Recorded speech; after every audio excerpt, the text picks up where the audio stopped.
بسم اللہ الرحمن الرحیم۔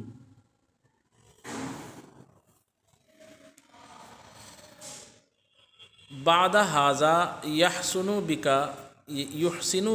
ان تعرف شیئا عن الاسلوب الذی هو المعنى المصوغ فی الفاظ مؤلفۃ علی صورۃ تکون اقرب لنیل الغرض المقصود من الکلام وافعل فی نفوس سامعیہ وانواع الاسالیب ثلاثۃ۔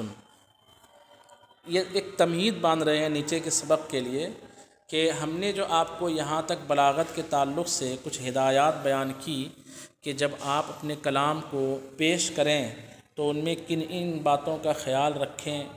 سب سے پہلے کہ آپ کی ترتیب صحیح ہو، الفاظ کا انتخاب صحیح ہو اور بولنے کا انداز ایسا ہو کہ دل میں اثر پیدا کرے۔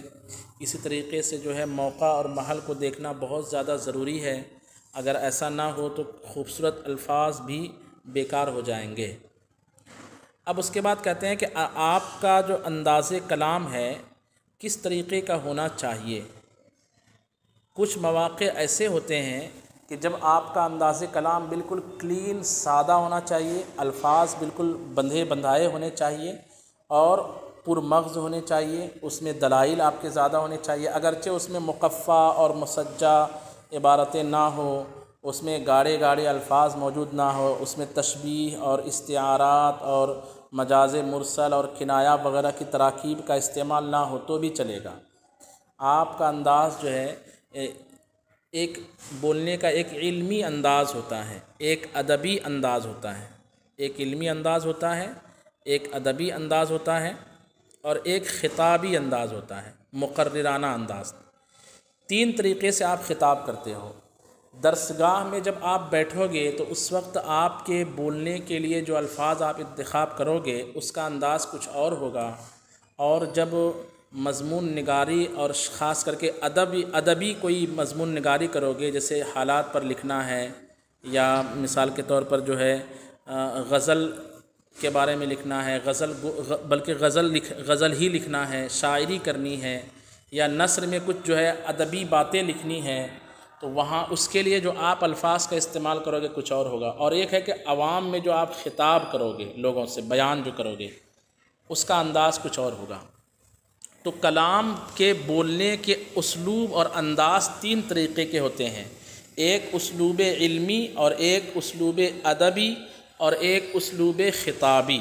کتنے طرح کے اسالیب ہوتے ہیں؟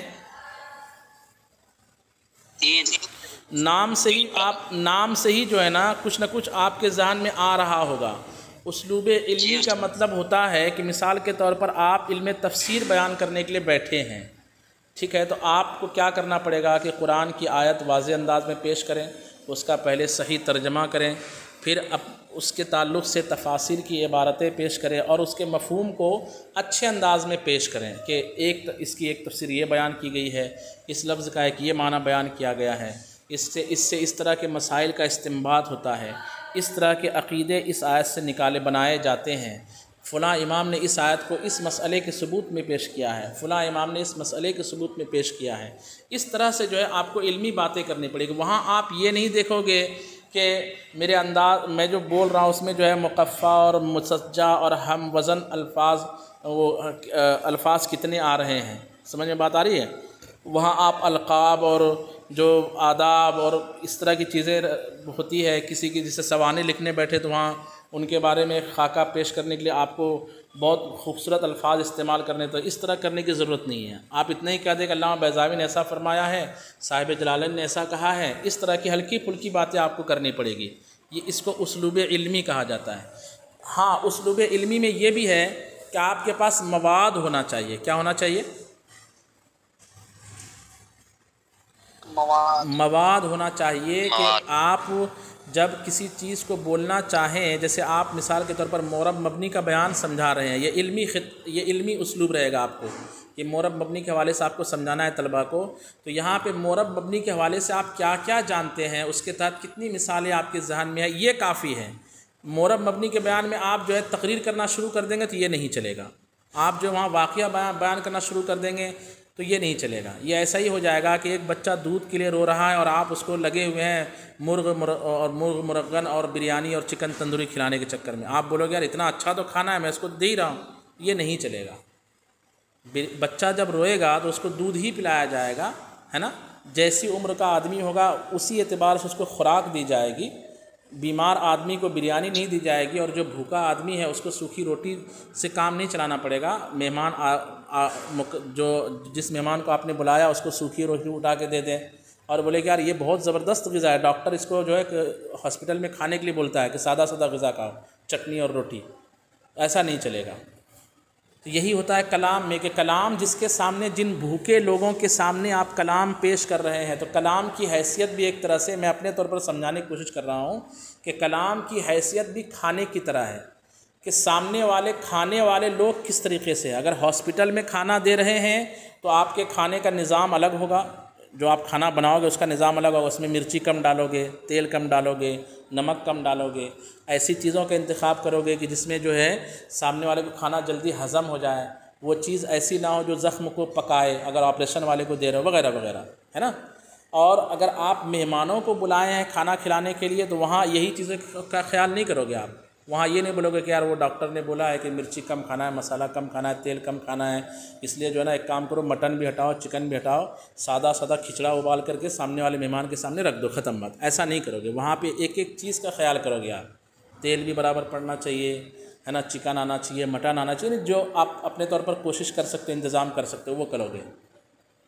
اور ایک ہوتا ہے کہ لنگر کا کھانا ہے، تو جتنی نزاکت آپ خصوصی مہمان کے لیے کرتے ہو کہ آپ کے 10 اساتذہ آپ کے گھر میں کھانے کے لیے آئے ہیں وہ، اور ایک ہے کہ جناب 11ویں شریف کا لنگر ہے، لنگر کھلانا ہے وہاں. یہ تینوں طرح کے کھانے میں آپ کا انتظام الگ الگ ہوگا کہ نہیں ہوگا؟ بتائیے. کہ ایک ہی جیسا ہوگا تینوں جگہ؟ ہاسپٹل کا کھانا، اسپیشل مہمانوں کا کھانا، اور جو لنگر کھلایا جاتا ہے وہ کھانا، تینوں کا انداز ایک ہی رہے گا کہ الگ الگ رہے گا؟ الگ الگ استاد. بالکل اسی طریقے سے جب آپ کے سامنے تشنگان علوم نبویہ بیٹھے ہوئے ہوں جن کو علم کے کھانے کی طلب لگی ہوئی ہے، تو وہاں پہ آپ تحقیقی باتیں کرنا چاہتے ہیں تو وہاں پہ آپ کے کلام کا اسلوب کچھ اور رہے گا.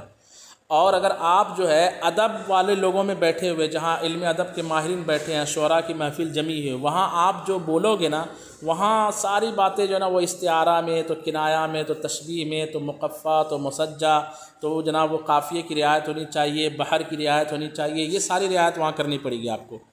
اشارے ہونے چاہیے، کھلی باتیں وہاں نہیں کریں گے، نایاب باتیں کرنی پڑیں گی. ایسی باتیں بولے گا کیا بات ہے، واہ واہ ماشاء اللہ، دوبارہ ارشاد ہو. وہ ادبی اسلوب ہے. وہ کون سا اسلوب ہے؟ ادبی اسلوب ہے. اور آپ جو ہے نماز کے وہ طریقے سکھانے کے لیے عوام میں جو ہے آپ کے سامنے پبلک بیٹھی ہوئی ہے، جو اس میں گاڑی چلانے والے، آم بیچنے والے، ٹھیلا چلانے والے، انڈے تلنے والے، اس طرح کے لوگ موجود ہیں. وہاں جو آپ بولو گے، وہاں جو آپ خطاب کرو گے، اس کا انداز کچھ اور ہوگا. اب میں جا کر کے وہاں جو ہے جمعہ کے بیان میں بول دوں کہ جناب الحمد جو ہے نا یہ اسم ہے، اور اس میں جو ہے مصدر ہے، اور مصدر وہ ہے کہ جو خود کسی سے نہ بنا ہو، اس سے دوسرے الفاظ بنتے ہیں، اور یہ ثلاثی مجرد ہے، اور اسی حرف صحیح اس کے حامیم دال ہے، اور یہ صحیح ہے. اور صحیح وہ ہے جس کے حروف اصلیہ میں کوئی حرف حمزہ، حرف علت، دو حرف ایک جنس کے نہ ہو. تو نماز جماعت کھڑی ہوتے ہوتے آدھی پبلک بولیں گے مولانا صاحب جو ہے نا پاگل ہو گئے، آج پتہ نہیں کیا کیا بول رہے ہیں. بات سمجھ میں آ رہی کہ نہیں آ رہی ہے؟ وہ اسلوب جو وہ وہاں پہ مجھے اسلوب خطابی اپنانا چاہیے تھا، لیکن میں نے وہاں پہ اپنا لیا اسلوب علمی. میں نے وہاں کون سا اسلوب اپنا لیا؟ اور یہاں بیٹھ کر کے جو ہے میں شاعری کرنا شروع کر دوں، ادب کی باتیں اور عبارتوں کے نوک و پلک درست کرنے کی باتیں کرنے لگوں کہ جناب وہ آپ نے جو لفظ بولا تھا نا کہ حضرت مجھے یہ بات پر اعتراض ہے، تو آپ نے اعتراض جو ہے برابر نہیں بولا تھا. عین کو جو ہے نا وہاں حلق سے ادا کیا جاتا ہے، اور آپ نے را کو بھی پر نہیں کیا. اعتراض اور ضاد کا جو مخرج آپ کا درست نہیں ہے. یہ باتیں اگر میں کرنے لگوں تو یہ چلے گا کیا؟ یہ نہیں چلے گا. تو درسگاہ میں جو اسلوب ہوتا ہے وہ الگ ہوتا ہے، ادب کی محفل میں جو اسلوب ہوتا ہے وہ الگ ہوتا ہے، اور عوام میں جو اسلوب ہوگا وہ الگ ہوگا. اس طریقے سے اسلوب کی کتنی صورتیں بن جائیں گی؟ 3 صورتیں: اسلوب علمی، اسلوب ادبی، اور اسلوب خطابی. بات سمجھ میں آئی؟ ہاں. اسلوب علمی میں یہ ہے کہ آپ کی سوچ بالکل ٹھیک ٹھاک ہونی چاہیے، انداز بیان اچھا ہونا چاہیے، اس میں شعری طرز نہیں ہونی چاہیے۔ اسلوب علمی میں چونکہ بالکل گہری باتیں کی جاتی ہے، فکر کی باتیں کی جاتی ہے، اس لیے اس میں آپ ایسی باتیں بیان کرو کہ طالب علم بولے کہ کیا مزہ آ گیا آج کا سبق پڑھنے میں۔ تفسیر کی کتاب پڑھا رہے تو تفسیر کی باتیں باریکیاں بیان کرو، حدیث کی باتیں بیان کرے تو حدیث کے حوالے سے اس کی مناسبت سے باتیں بیان کیجیے۔ آپ فقہ کی باتیں بیان کر رہے ہیں، ہدایہ پڑھا رہے ہیں تو اس میں جزیات بتائیے، جزیات کے دلائل بتائیے، دلائل کے وجوہ ترجیح بیان کیجیے۔ یہ جب طریقہ اختیار کیا جاتا ہے تو اس کو اسلوب علمی کہا جاتا ہے۔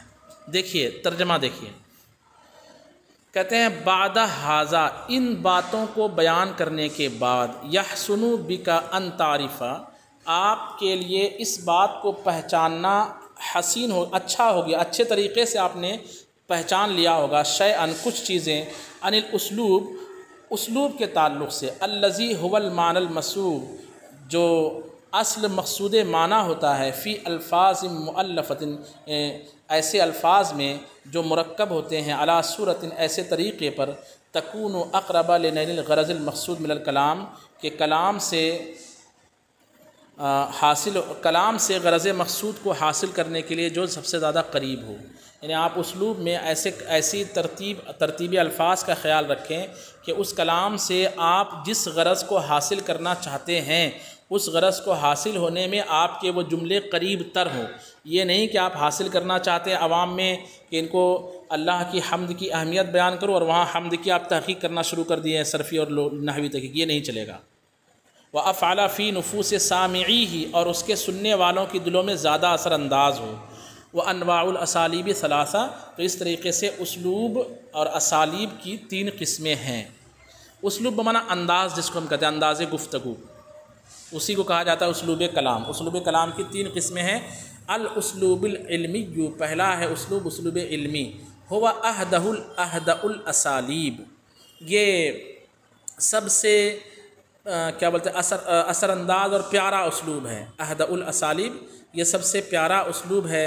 وَأَكْثَرُهَا احتیاجاً إِلَى الْمَنْطِقِ السَّلِيمِ وَالْفِكْرِ الْمُسْتَقِيمِ، اور اس میں زیادہ ضرورت پڑتی ہے منطق سلیم، اچھی بولی کی، والفکر المستقیم، اور صحیح سوچ کی، کہ آپ جو بول رہے ہو بالکل اچھی بولی بولیں، علمی گفتگو جس کو بولتے ہیں، علمی بات کریں آپ۔ منطق سلیم اور فکر مستقیم کی اس میں زیادہ ضرورت پڑتی ہے۔ وَأَبْعَدُهَا عَنِ الْخَيَالِ الشِّعْرِيِّ، اور شعری خیالات سے یہ اسلوب زیادہ دور ہوتا ہے، شعری خیالات سے یہ اسلوب زیادہ دور ہوتا ہے۔ لِأَنَّهُ يُخَاطَبُ الْعَقْلَ، اس لیے کہ اس میں عقل سے خطاب کیا جاتا ہے۔ وَيُنَاجَ الْفِكْرَ، اور فکر سے مشورے کیے جاتے ہیں، فکر سے مناجات کیے جاتے ہیں۔ وَيُشَرَّحُ الْحَقَائِقُ الْعِلْمِيَّةَ، اور علمی تحقیق کی شرح، علمی حقیقتوں کی شرح بیان کی جاتی ہے۔ الَّتِي لَا تَخْلُو مِنْ غَمُوزٍ وَخِفَا، وہ علمی تحقیق جو غموز اور خفا سے خالی نہیں ہوتے۔ غموز کہتے ہیں بند چیز کو، اور خفا کہتے ہیں پوشیدہ چیز کو۔ تو جن باتوں میں پوشیدگی ہوتی ہے تو اسلوب علمی کو اپنانے والا جو معلم ہوتا ہے وہ اس انداز میں اس بات کو بیان کر دیتا ہے کہ سامنے والا بالکل سمجھ جاتا ہے۔ مثال کے طور پر جو ہے غیر منصرف کے بیان میں عدل کی تعریف صاحب کافیہ نے بیان کی ہے، بالکل مغلق انداز میں بیان کر دی ہے۔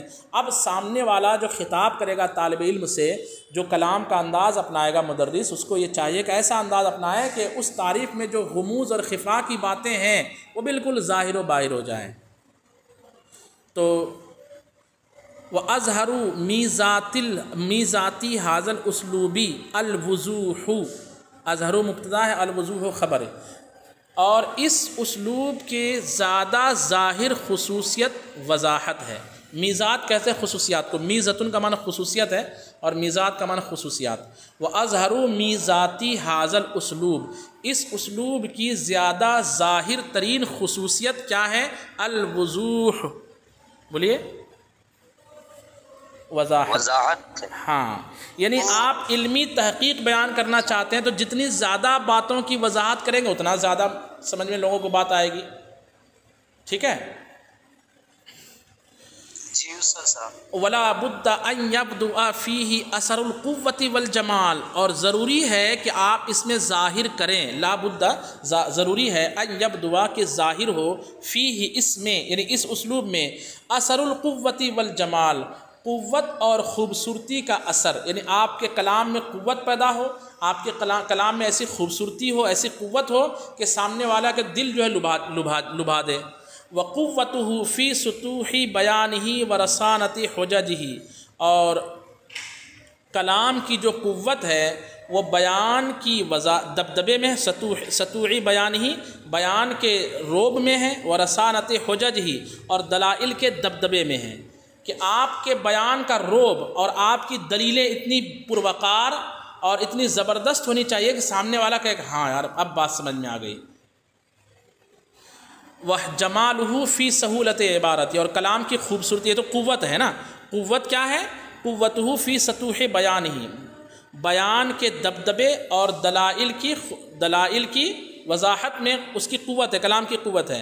وَجَمَالُهُ فِي سَهُولَةِ عباراتہ، اور کلام کی خوبصورتی کس بات میں ہوتی ہے؟ عبارات کی سہولت میں، یعنی عبارت کیسی ہو؟ آسان ترین عبارت ہو. پتہ چلا کہ آپ گہری بات کو سمجھا رہے ہیں اور الفاظ گہرا استعمال کر رہے ہیں، تو یہ تو ہو جائے گا نا کہ اندھے کو جو ہے وہ سفید کلر کیسے سمجھائیں، ایسا ہو جائے گا مسئلہ، ٹیڑھی کھیر جس کو کہتے ہیں. وسلامت الذوق فی اختیار کلماتہ، اور ذوق کی سلامتی کلمات کے اختیار کرنے میں ہے، کہ آپ جو ہے آپ کا ذوق صحیح ہے، درست ہے. یہ کب سمجھا جائے گا؟ کہ جب دیکھیں کہ ہاں کلمات کا استعمال برابر بندہ کر رہا ہے. یہ نہیں کہ حیض کا بیان آپ سمجھا رہے ہیں تو اتنا پھوہڑ انداز ہو آپ کا کہ جو ہے وہ اچھے سے بے شرم آدمی کو ہی بولے یار یہ کیا مولانا سمجھا رہا ہے. انداز ایسا ہو کہ حیض کے مسائل سمجھ بھی جائے سامنے والا، اور ایک باحیا پارسا خاتون بھی اس کو سنے تو بھی اس کو شرم محسوس نہ ہو. اب آپ سوچئے کہ آپ کو کیا طریقہ اختیار کرنا ہے، کس طرح کے الفاظ کا انتخاب کرنا ہے. سمجھ میں بات آ رہی کہ نہیں آ رہی ہے؟ جی استاد. ہاں. وحسن، تو سلامت ذوق کی سلامتی، یعنی آپ کا ذوق جو ہے سلیم ہے، آپ کلمات کے استعمال کرنے میں سلیم الذوق ہے. یہ کیسے سمجھا جائے گا؟ فی اختیار کلمات ہی، کلمات کے چناؤ میں، وحسن تقریر المعنی فی الافہام من اقرب وجوہ الکلام، اور کلام کی صورتوں میں سے زیادہ قریب فہم کے اعتبار سے معنی کو اچھے انداز میں بیان کرنا ہے. وحسن تقریرہ المعنی، کلام کی حسن تقریر ہے معنی کو سمجھانے میں کلام کی کئی صورتوں میں سے قریب ترین صورت کو اختیار کرنا. یعنی آپ ایک ہی بات کو، حیض کے مسئلے کو دیکھیں گے، 4 مدرس 4 طریقے سے سمجھائے گا. ایک مدرس بڑے مہذب انداز میں سمجھائے گا، دوسرا تھوڑا کم مہذب، تیسرا تو ایسا پھوہڑ انداز اختیار کرے گا کہ طلبہ جو ہے وہ بالکل شرم کے مارے پانی ہو جائے، اور چوتھا تو ایسا رہے گا کہ ہنسا کے لوٹ پوٹ کر دے گا. مطلب ایسا لگے گا کہ وہ حیض کے مسائل نہیں سمجھا رہا ہے، وہ چٹکلے سنا رہا ہے. تو یہ ہوتا ہے، اس سے سمجھ میں آتا ہے کہ سامنے والا کلمات کے اختیار کرنے میں کتنا سلیم الذوق ہے، اس کا ذوق جو کتنا سلیم ہے. فَيَجِبُ أَن يَعْنِيَ فِيهِ بِاخْتِيَارِ الْأَلْفَاظِ الْوَاضِحَةِ الصَّرِيحَةِ فِي مَعْنَاهَا الْخَالِيَةِ مِنَ الاشتراک، تو واجب ہے کہ اس میں ارادہ کریں، أَن يُعْنَى فِيهِ، کہ اس میں ارادہ کیا جائے، کس میں؟ اسلوب علمی اختیار کرنے میں ارادہ کیا جائے ان الفاظ کے اختیار کرنے کا جو واضح ہو، صریح ہو اپنے معنی میں، الخالیۃ من الاشتراک، اور اشتراک سے خالی ہو. ایسے الفاظ کا آپ استعمال نہ کریں جس کے چند معنی بنتے ہوں. وَأَن تُؤَلَّفَ هَذِهِ الْأَلْفَاظُ فِي سُهُولَةٍ وَجَلَاءٍ، اور یہ بھی واجب ہے کہ مرکب کیا جائے، ان تؤلف، مرکب کیا جائے ان الفاظ کو، یعنی اسلوب علمی کے لیے جو الفاظ بیان کرنا چاہتے ہیں ان الفاظ کو مرکب کیا جائے، فی سہولۃ و جلاء، وضاحت اور آسانی کے ساتھ، حتیٰ تکون ثوبا شفا للمعنی المقصود، تاکہ یہ الفاظ معنی مقصود کے لیے باریک ترین کپڑا بن جائے. کیا بن جائے؟ باریک ترین باریک ترین کپڑا بالکل جیسے ایک کپڑا جو ہے خوبصورت کب مانا جاتا ہے؟ جب اس میں بدن بالکل فٹ فاٹ آ جائے. ایسا نہیں کہ ادھر جھول نکلا ہوا ہے ادھر جھولا نکلا ہوا ہے، ایسا نہیں.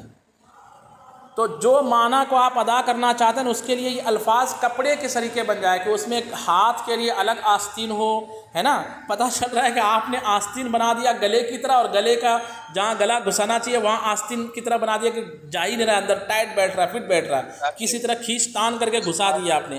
ایسا نہیں ہونا چاہیے. جیسے درزی جو ہے، مدینہ آواز آ رہی ہے میری؟ کچھ بول رہے ہیں آپ؟ جیسے درزی جو ہے کیسے کپڑے کو بدن کے لیے فٹ فاٹ کر دیتا ہے، وہ کیوں کرتا ہے پتہ ہے؟ کیونکہ وہ برابر ناپ لیتا ہے کہ گلے کے لیے مجھے کتنا کشادہ رکھنا ہے، ہاتھ کی لمبائی کتنی دینی ہے نا، اور کمر کی چوڑائی کتنی دینی ہے. ان چیزوں جیسے درزی جو ہے ناپ لے کر برابر کپڑا سل دیتا ہے اور وہ جسم کو فٹ آ جاتا ہے. ایسے ہی جو بات آپ بولنا چاہتے ہیں، مثال کے طور پر آپ تفسیر کی اہمیت بیان کرنا چاہتے ہیں، یا مثال کے طور پر آپ ادب میں کوئی سبق سمجھانا چاہتے ہیں، وہ ایک طرح سے جسم ہے، اس کو آپ ایسا بالکل بنا دو جیسے درزی ناپ لے کر کے ہر ایک چیز کے بالکل فٹ بنا دیتا ہے کپڑے کو. ایسی آپ الفاظ کے لیے معنی کو کپڑا بنا دو. حتیٰ تکون ثوبا شفا للمعنی المقصود، یہاں تک کہ یہ الفاظ جو ہے معنی مقصود کے لیے نپا تلا باریک کپڑا بن جائے. وحتیٰ لا تصبح مسارا للظنون، اور یہاں تک کہ یہ ظنون کے لیے یعنی گمان کے لیے وہاں پہ کوئی جو ہے جگہ ہی نہ بچے. ومجالا للتوجیہ والتاویل، اور توجیہ اور تعویل کے لیے بھی کوئی گنجائش نہ بچے. آپ مسئلہ بیان کرنا چاہتے ہیں تو اتنے قید و بند کے ساتھ مسئلہ بیان کر دیجئے. مثال کے طور پر ایک شخص نے مسئلہ لکھا کہ ایک جو ہے جناب ایک شخص امام جو ہے وہ قادیانی کے ہاں جو ہے وہ چلا گیا، اس کی محفل میں چلا گیا، اس پر کیا حکم ہے؟ تو آپ نے کہہ دیا کہ قادیانی بحکم علماء اسلام جو بحکم شرع جو ہے کافر ہے، اس لیے اس کی محفل میں جانے والا یہ شخص بھی کافر ہو گیا. ایسا نہیں چلے گا. آپ کو یہ بولنا پڑے گا کہ اگر یہ شخص قادیانیوں کے عقائد باطلہ شنیعہ سے راضی اور خوش ہو کر اس کی محفل میں شریک ہوا تو اس پر بھی حکم ارتداد ہے، اور اگر ان کے عقائد پر اطلاع ان کو تھی اور اس سے یہ راضی نہیں تھا، یوں ہی خوشی گیا، تب تو یہ حرام کا مرتکب ہے. اور اگر کسی شرعی مجبوری کے تحت اس کو اس محفل میں قادیانیوں کی محفل میں شرکت کرنی پڑی تو اس پر کوئی الزام نہیں. اگر یہ راضی خوشی وہاں گیا، ان کے عقائد سے برت کا اظہار کرتا ہے تو بھی یہ فاسق مولن ہے. اب فاسق مولن ہے تو آپ نے بول دیا کہ فاسق مولن کے پیچھے جو نماز پڑھی گئی ہے اس کا اعادہ کیا جائے، تو یہ بھی درست نہیں ہے. ہم یہ لکھیں گے کہ جب اس نے یہ کام کیا تو اس وقت سے یہ فاسق مولن ہو گیا، اور اس کے بعد اس کے پیچھے جو نمازیں پڑھی گئی ہے وہ سب نمازیں واجب الاعادہ ہے. اس سے پہلے جو پڑھی گئی وہ نماز تو ہو گئی نا.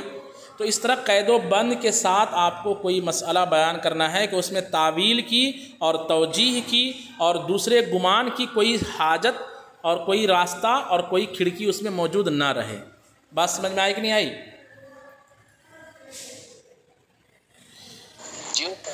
ہاں. وَيَحْسُنُ التَّنَحَّى عَنِ الْمَجَازِ وَمُحَسَّنَاتِ الْبَدِيعِ فِي هَذَا الْأُسْلُوبِ، کہتے ہیں اس اسلوب میں یعنی علمی باتیں بیان کرنے میں مجاز اور محسنات بدیعیہ جیسے الفاظ سے بچنا زیادہ اچھا ہے. یحسن اچھا ہے، التنحی پہلو تہی اختیار کرنا، اعراض کرنا، بچنا کس چیز سے؟ عن المجاز، مجازی الفاظ سے. ومحسنات البدیع، اور محسنات بدیعیہ، وہی محسنات بدیعیہ کا مطلب سمجھ رہے ہیں نا، لفظوں کو خوبصورت بنا کے پیش کرتے چلے جا رہے ہیں. تو آدمی کی توجہ جو ہے نا لفظوں کی خوبصورتی پر رہ جائے گی، وہ جو کہنا چاہ رہے وہ بھول جائے گا. الا ما یجیء من ذلک عفوا، مگر جتنی باتیں اس میں معاف ہو سکتی ہے. تھوڑا بہت اگر آپ نے اس میں استعارہ کا، تشبیہ وغیرہ کا استعمال کر لیا اپنے کلام میں تو اتنا تھوڑا بہت چل جائے گا، لیکن پوری عبارت ہی آپ بالکل وہاں علمی شگوفے چھوڑنے کے بجائے جو ہے آپ نے ادبی انداز اختیار کر لیا تو یہ نہیں چلے گا. الا ما یجیء من ذلک عفوا، مگر جو اس تعلق سے معافی کے طور پر آ جائے. من غیر ان یمس اصلا من اصولہ او میزۃ من میزاتہ، بغیر اس بات کا ارادہ کیے کہ اس کے اصول میں سے کسی اصل کو چھوا جائے اور اس کے خصوصیات میں سے کسی خصوصیت کو چھوا جائے. یعنی آپ کا قصد نہ ہو کہ میں محسنات معنویہ یا لفظیہ کا استعمال کر رہا ہوں، پھر بھی آپ بول رہے ہیں اور ان خوبیوں کا استعمال ہوتا چلا جا رہا ہے، یا محسنات بدیعیہ لفظیہ یا معنویہ کا استعمال آپ کے لفظوں سے ظاہر ہو رہا ہے بلا اختیار، تو یہ چلے گا۔ یہ نہیں کہ جان بوجھ کر کے آپ ایسا استعمال کریں، اس کی طرف توجہ دیں، تو اصل بات پھر سمجھانے سے رہ جائیں گے۔ اسی طریقے سے کہتے ہیں امت تشبیہ الذی یقصد به تقریب الحقائق الی الافہام وتوضیحها بذکر مماثلہ فهو فی هذا الاسلوب حسن مقبول، کہ آپ اسلوب علمی میں تشبیہات کا استعمال کر سکتے ہیں۔ کس کا استعمال کر سکتے ہیں؟ بولیے۔ تشبیہات کا، یعنی اپنی باتوں میں اپنی بات کو ثابت کرنے کے لیے آپ کا جیسے یہ ایسا ہے جیسے وہ ہے، یہ ایسا ہے جیسے وہ ہے، اس طرح سے تشبیہات کا آپ استعمال کر سکتے ہیں۔ یہ اسلوب علمی میں حسن مانا جاتا ہے، اچھا مانا جاتا ہے۔ لیکن وہ محسنات بدیعیہ اور مجاز اور اس کے قواعد وغیرہ کی طرف جو ہے زیادہ توجہ نہیں دینی چاہیے، یوں ہی اگر آ جائے تو آ جائے۔ امت تشبیہ الذی، مگر وہ تشبیہ یقصد به جس کا قصد کیا جاتا ہے تقریب الحقائق الی الافہام، فہم تک، افہام ذہنوں تک حقائق کو قریب کرنے کے لیے، وتوضیحها اور اس کی توضیح کرنے کے لیے، بذکر مماثلہ اس کے مماثل یعنی مشابہ چیزوں کو ذکر کر کے، فہو فی ھذا الاسلوب حسن مقبول، تو اس اسلوب میں یہ چیز حسن مقبول ہے، یعنی اچھا ہے۔ وَلَسْنَا فِي حَاجَةٍ إِلَىٰ أَن نَلْقِيَ عَلَيْكَ أَمْثِلَةً لِهَذَا النَّوْعِ، کہتے ہیں چونکہ ہم بھائی ادب کی کتاب پڑھا رہے ہیں آپ کو، اس میں ادب ہی کے بارے میں زیادہ وضاحت کریں گے، یہ ایک ضمنی بات تھی اسلوب علمی کی، ہم نے بتا دیا۔ وَلَسْنَا فِي حَاجَةٍ، اور ہمیں حاجت نہیں ہے، إِلَىٰ أَن نُلْقِيَ عَلَيْكَ کہ ہم آپ پر پیش کریں، أَمْثِلَةً لِهَذَا النَّوْعِ اس قسم کی کیا پیش کریں؟ بولیے۔ مثالیں، امثلۃ لہذا النوع اس قسم کی مثال، یعنی ہم مثالوں کے ذریعے کے سمجھائیں آپ کو، جناب یہ دیکھیے یہ اسلوب علمی ہے، اس میں ایسا انداز اختیار کیا گیا ہے، اس طرح کی مثالیں پیش کرنے کی حاجت نہیں ہے۔ کیوں؟ فَكُتُبُ الدِّرَاسَةِ الَّتِي بَيْنَ يَدَيْكَ تَجْرِي جَمِيعُهَا عَلَى هَذَا النَّحْوِ مِنَ الْأَسَالِيبِ، کہ آپ کے سامنے جو درسی کتابیں ہیں، مثال کے طور پر ہدایہ ہے، کافیہ ہے، ہدایت النحو ہے، اس کو دیکھ لیجئے، وہاں آسان انداز میں اصل مسائل کو سمجھایا جاتا ہے، وہاں اس پر غور نہیں کیا جاتا کہ میری عبارت کتنی دقیق ہے اور کتنی فصیح اور کتنی بلیغ ہے، اور اس میں محسنات بدیعیہ کتنے ہیں، محسنات لفظیہ کتنے ہیں، کتنے مجاز کا استعمال ہوا، کتنے کنایات کا استعمال ہوا، یہ ساری باتوں کا صاحب ہدایہ یا صاحب کافیہ، یا آپ مرقات پڑھتے ہو، یا آپ قطبی پڑھتے ہو، یا آپ ہدایت النحو پڑھتے ہو، اس طرح کی جو کتابیں پڑھتے ہو، وہاں یہ سب چیزوں کا خیال رکھا جاتا ہے کیا کہ کتنے تشبیہات کا استعمال ہوا ہے، کون مشبہ ہے، کون مشبہ بھی ہے۔ تو فَكُتُبُ الدِّرَاسَةِ الَّتِي بَيْنَ يَدَيْكَ، تو درسی کتابیں جو آپ کے سامنے ہیں، تجری جمیعها علی هذا النحو من الاسالیب، وہ اسی قسم کی اسالیب پر جاری ہوتے ہیں، وہ تمام کے تمام اسی قسم کے اسالیب پر کیا ہوتے ہیں؟ جاری ہوتے ہیں، اس میں یہی اسلوب اختیار کیا جاتا ہے۔ تفسیر بیضاوی میں یہی اسلوب ہے، ہدایہ میں یہی اسلوب ہے، جلالین میں یہی اسلوب ہے۔ وہاں علمی باتیں بیان کی جاتی ہیں، وہاں الفاظ کی خوبصورتی کی طرف توجہ بولیے نہیں دی جاتی ہے۔